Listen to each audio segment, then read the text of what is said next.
Salam hər kəsə. Sertifikasiya imtahanına hazırlaşan, təkrar sertifikasiya imtahanına hazırlaşan müəllimlər üçün bir sınaq təşkil etmişəm. Sınağın belə yavaş-yavaş suallarını paylaşıram. İşləyə bilərsiniz sınağı.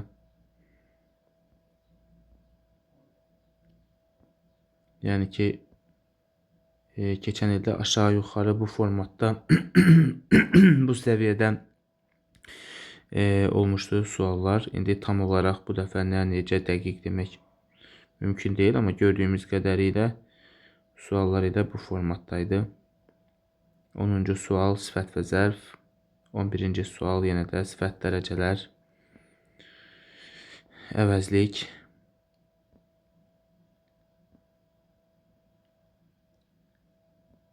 yenə saç, enough qaydası, qısa cavablar, mübtəda xəbər uzlaşması, bağlayıcılar, vasitəli, vasitəsiz nitq,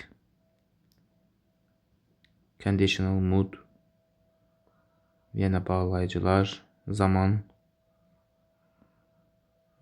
gerund 21, qısa cavablar 22, idiom, paraphrase testi, idiom yenə də, icbar növ, paraqraf tamamlama,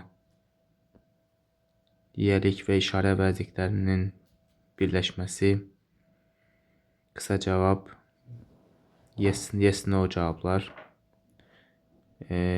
make, to do, to have, to make ilə işlənən ifadələr, qısa mətin, başlıq seçmə, dialoq tamamlama, idiom, söz önlü birləşmə, bağlayıcı, 36-cı sual inversiya, başlıq yazılmasa da, 37-ci sual işarə əvəzlikləri və yenə yiyəlik al, 38 sinonim, 39 mürəkkəb cümlə, 40-cı sual sifət dərəcələri, bir böyük mətnimiz və mətnə aid 1, 2, 3, 4, 5 dənə test, 46-cı sual yenə kiçik bir mətin və əsas ideyası, mətnin 1 yox, 1, 2, 3 testi var burada. 49-cu sual düzgün nitq hissəsi seçmə, 50-ci sual nisbə əvəzliklər və sonra da kurikulumla bağlı suallar və demək olar ki, taksonomiya salmışam. Sualların da az qala %50%-də az qala taksonomiya olur. Sertifikasiya imtahanında taksonomiya çox düşür. Belə. Sınağı işləyə özünüzü yoxlaya bilərsiniz. Cavablar üçün isə burada nömrə var. Cavablarını ata bilərəm.